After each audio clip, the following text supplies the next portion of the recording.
दोस्तों, हजरत ईसा अलैहिस्सलाम की वफात के बाद क़यामत को सिर्फ 40 साल रह जाएंगे। फिर एक खुशबूदार ठंडी हवा चलेगी जो लोगों के बगलों के नीचे से गुजरेगी, जिसका असर ये होगा कि मुसलमान की रूह कब्ज हो जाएगी और दुनिया में काफिर ही काफिर रह जाएंगे, उन्हें पर क़यामत कायम होगी। जब खुशबूदार हवा गुजरने की वजह से तमाम मुसलमानों की वफात हो जाएगी, इसके बाद फिर 40 बरस का जमाना ऐसा गुजरेगा कि इसमें किसी की औलाद ना होगी, यानी 40 बरस से कम उम्र का कोई ना रहेगा और दुनिया में काफिर ही काफिर होंगे। अल्लाह कहने वाला कोई ना होगा। कोई खाना खाता होगा, कोई खेती कर रहा होगा, गरज लोग अपने अपने कामों में मशगूल होंगे कि दफातन हजरत इसराफील अलैहिस्सलाम को सूर फूकने का हुक्म होगा। शरू इसकी आवाज बहुत बारीक होगी और रफ्ता रफ्ता बहुत तेज हो जाएगी। लोग कान लगाकर इसकी आवाज सुनेंगे और बेहोश होकर गिर पड़ेंगे और मर जाएंगे। आसमान, जमीन, पहाड़, यहाँ तक कि सूर और हजरत इसराफील और तमाम मलाइका फना हो जाएंगे। इस वक्त उस अल्लाह के सिवा कोई ना होगा। वो फरमाएगा, आज किसकी बादशाहत है? कहाँ है जब्बारीन, कहाँ है मुतकब्बरीन?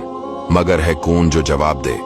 फिर खुद ही फरमाएगा, सिर्फ अल्लाह वाहिद की सल्तनत है। फिर जब अल्लाह ताला चाहेगा, हजरत इसराफील को दोबारा जिंदा फरमाएगा और सूर को पैदा करके दोबारा फूकने का हुक्म देगा। सूर फूकते ही तमाम अव्वलीन और आखिरीन मलाइका, इंसान, हैवानात और जिन मौजूद हो जाएंगे। सबसे पहले हुजूर सल्लल्लाहु अलैहि वसल्लम अपने कब्र मुबारक से यूं बरामद होंगे कि दाहिने हाथ में सिद्दीक़ अकबर का हाथ, बाएं हाथ में फारूक अज़म। फिर मक्का और मदीना के मकाबिर में जितने मुसलमान दफन है, सबको अपने हमराह लेकर मैदान हशर में तशरीफ ले जाएंगे। ये मैदान हशर मुल्क शाम की जमीन पर कायम होगा। इस दिन जमीन ताबने की होगी और आफताब एक मेल के फैसले पर होगा। दोस्तों, आफताब 4000 बरस की राह के फैसले पर है और इसकी तरफ आफताब की पीठ है। फिर भी जब सर के मुकाबिल आ जाता है, घर से बाहर निकलना दुश्वार हो जाता है। इस वक्त की एक मील के फैसले पर होगा। तेज और गर्मी का क्या पूछना, और अब मिट्टी की जमीन है, मगर गर्मियों की धूप में जमीन पर पांव नहीं रखा जाता। इस वक्त जब ताबने की होगी और इस कदर से पसीना निकलेगा, 70 गुज जमीन में जज्ब हो जाएगा। फिर जो पसीना जमीन ना पी सकेगी, वो ऊपर चढ़ेगा।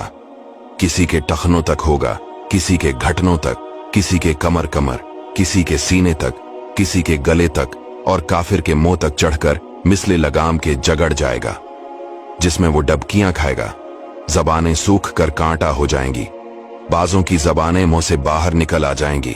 दिल अबल कर गले को आ जाएंगे। जिसने चांदी सोने की ज़कात न दी होंगी, इस माल को खूब गर्म करके उसकी पेशानी पर दाग करेंगे, यहां तक कि लोगों का हिसाब खत्म हो। फिर बावजूद इन मुसीबतों के कोई किसी का प्रसाने हाल ना होगा। भाई से भाई भागेगा, माँ बाप औलाद से पीछा चढ़ाएंगे, बीबी बच्चे अलग जान चराएंगे। हर एक अपनी अपनी मुसीबत में गिरफ्तार, कौन किसी का मददगार होगा। दोस्तों, ये है महशर का दिन। इसके बाद लोग तमाम नबियों के पास मदद के लिए पुकारेंगे, लेकिन कोई मदद नहीं करेगा सिवाय हमारे प्यारे आका सल्लल्लाहु अलैहि वसल्लम के। इसीलिए दोस्तों, अपने नबी सल्लल्लाहु अलैहि वसल्लम से मोहब्बत कीजिए। हुजूर पेश हक मज़दा शिफात का सुनाते जाएंगे, आप रोते जाएंगे, हमको हंसाते जाएंगे। इस वीडियो को आगे शेयर करें, क्या पता कोई आपकी वजह से नमाज पढ़ना शुरू कर दे।